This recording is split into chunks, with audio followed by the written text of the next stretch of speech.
प्रिय भाई और बहनों, आज का शुभ संदेश के लिए आप सभी को हम स्वागत करते हैं। खुदावन सिय्योन से तुझे बरकत दे और तू हमेशा भलाई देखे तू बच्चों को सलामती जिनकी हमेशा रहे। ऐसी बरकत उसी को मिलेगी जो कि खुदा से डरता है। अपनी मेहनत का फल वो पाएगा, अपनी मेहनत का फल वो पाएगा।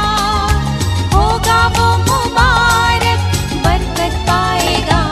आज का संदेश प्रभु के दास टीवी एंटनी अंग्लेश्वर से बांटा जाएगा। प्रार्थना के साथ सुनिए। जय मसीह की। शुभ संदेश के द्वारा परमेश्वर का वचन जो सुनता है, सभी श्रोतागणों को हमारा हार्दिक स्वागत है। आज का मनन के लिए भजन संहिता 22वें अध्याय की 11वीं कलम, साम्स 22 वर्स 11। मुझसे दूर ना हो क्योंकि संकट निकट है और कोई सहायक नहीं। प्रभु की नाम की महिमा हो। इस भजन संहिता के बारे में पहले भी हम सुन चुका है।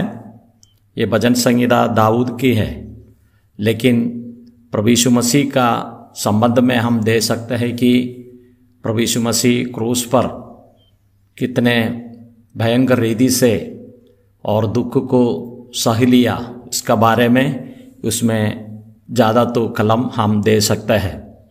यहाँ हम देखते हैं कि 11वीं आयत में मुझसे दूर ना हो क्योंकि संकट निकट है और कोई सहायक नहीं। प्रभु यीशु मसीह क्रूस का मृत्यु सहन करते हुए समय पर अकेले सभी बातें और सह लिया।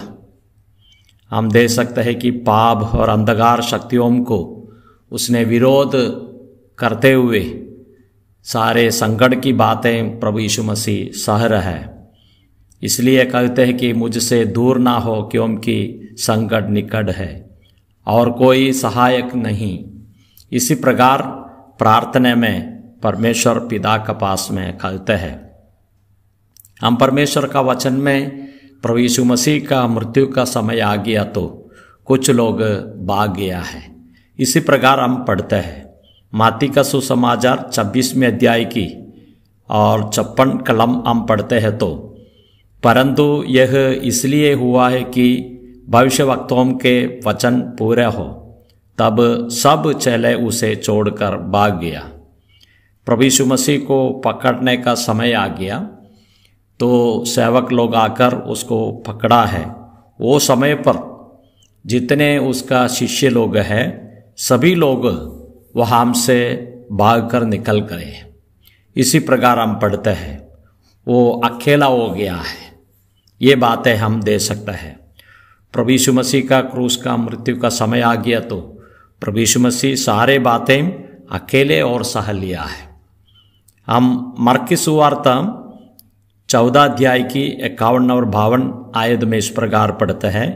एक जवान अपनी नंगी देह पर चादर ओढ़े हुए उसके पीछे हो लिया और लोगों ने उसे पकड़ा, पर वह चादर छोड़कर नंगा भाग गया।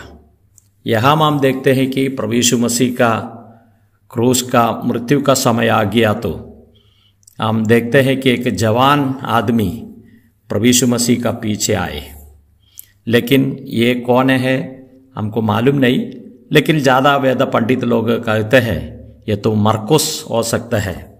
लेकिन और लोगों ने उसको पकड़ने के लिए कोशिश किया तो उसने उसका चादर छोड़कर और वहाँ से उसने भाग गया है।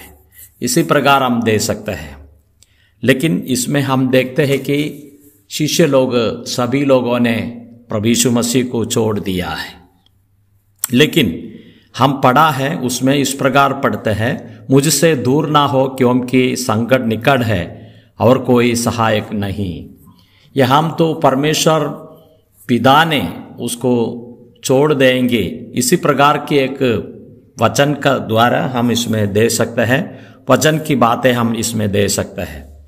हम भजन संहिता 38वें अध्याय के 21 और 22वीं आयत में इस प्रकार पढ़ते हैं, ये यहोवा मुझे छोड़ ना दे, हे मेरे परमेश्वर मुझे से दूर ना हो, हे यहोवा है मेरे उद्धारकर्ता, मेरी सहायता के लिए पूर्ति कर। यहाँ हम देखते हैं और अपने हृदय से इस प्रकार प्रभु यीशु मसीह प्रार्थना करता है कि हे यहोवा मुझे छोड़ ना दे। और परमेश्वर उसको छोड़ने में बहुत दुख है, पिता परमेश्वर उसको छोड़ देते हैं, उसमें उसने बहुत दुख का साथ में और पिता का पास में और प्रार्थना करते हुए यह हम दे सकते हैं। हम भजन संहिता और 71 का 12 आयत इस प्रकार पढ़ते हैं, हे परमेश्वर मुझसे दूर ना रह है और मेरे परमेश्वर मेरी सहायता के लिए पूर्ति कर। यहाँ हम देखते हैं कि परमेश्वर का पास में प्रभु यीशु मसीह कहते हैं मुझसे अलग नहीं रहना, मुझसे दूर नहीं रहो।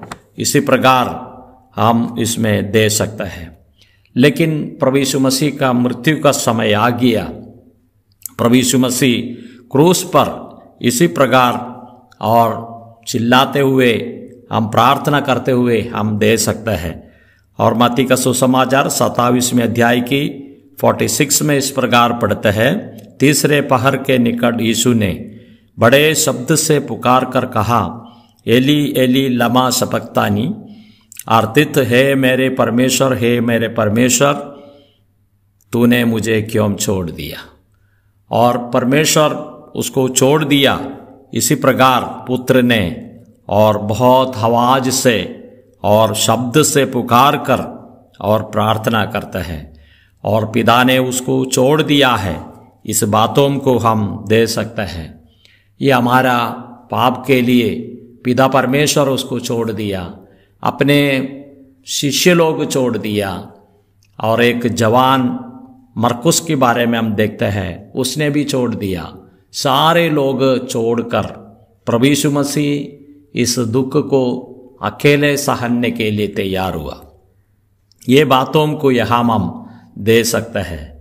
प्रभु यीशु मसीह क्रूस का मृत्यु सहन किया और पाप का सजा दूसरा कोई ले नहीं सकता है। हम सब पापी है, लेकिन हमारा पाप का सजा हम ले नहीं सकते हैं। लेकिन पाप का आत्मिक सजा प्रभु यीशु मसीह ने और ले लेता है। आत्मा में सारे बातें, शरीर में और देह में सारे बातें प्रभु यीशु मसीह ने सह लिया। मृत्यु होने का बाद में तीसरा दिन जी उड़कर आज प्रभु स्वर्ग में है। लेकिन बीच में इस प्रकार हम पढ़ते हैं, मत्ती का सुसमाचार 28वें अध्याय की 17 आयत में, उन्होंने उसके दर्शन पाकर उसे प्रणाम किया, पर किसी किसी को संदेह हुआ। और शिष्य लोगों ने और देखा है और उसको देखकर और धन्यवाद किया है। उन्होंने उसके दर्शन पाकर उसे प्रणाम किया, आराधना किया। तू ही है सच्चे प्रभु है, सच्चे परमेश्वर है। ये बातों को ये हम दे सकते हैं। ज्योतिष लोगों का बारे में हम देखते हैं, प्रभु यीशु मसीह का घर पर आकर ये लोगों ने और धन्यवाद किया है, प्रणाम किया है। ये बातों भी हम इसमें दे सकते हैं। हम परमेश्वर को धन्यवाद करेंगे। हमारा परिस्थिति को प्रभु यीशु मसीह ने देख लिया। हम पापी थे, लेकिन प्रभु यीशु मसीह हमारे ऊपर पाप का क्षमा दिया, हमको मुक्ति दिया। इसलिए परमेश्वर का नाम की महिमा हो। इसलिए प्रभु यीशु मसीह हमारा पाप का सजा उठा लिया है। हम देखते हैं उसका सिर को ऊपर कांटों का मुकुट रखे हुए, और उस जगह से और कितने लहू हमारे लिए बहा दिया। दोनों हाथों में पैरों में किल्ला मार दिया, उसमें से भी रक्त बहा, और शरीर पूरे घावों के और मेरे लिए, आपके लिए सूली पर सारे और वेदने को सहन कर कर शरीर में जितने लहू है वो पूरे बहा दिया। पानी भी उसका शरीर से निकला है, और ये सारे बातें हमारे लिए हुआ है। मृत्यु होने के बाद में तीसरा दिन जी उड़कर आज स्वर्ग में विराजमान हैं। ये प्रभु यीशु मसीह जरूर आएंगे। प्रभु जो लहू बहाकर जो बचा लिया है, जितनों ने यीशु मसीह को ग्रहण किया, उद्धार पाया है, वो लोगों को ले जाने के लिए आएंगे। वो समय पर बादलों पर प्रभु यीशु मसीह आएंगे। हम मृत्यु हुआ लोग पहले जी उठेंगे। जो जीवित है अपने शरीर में रूपांतर होके प्रभु यीशु मसीह का पास में जाएंगे और प्रभु की आराधना करेंगे और स्तुति करेंगे। इसके लिए प्रभु हमको सहायता करे। ये वचनों से प्रभु हमको आशीष करे। जय मसीह की।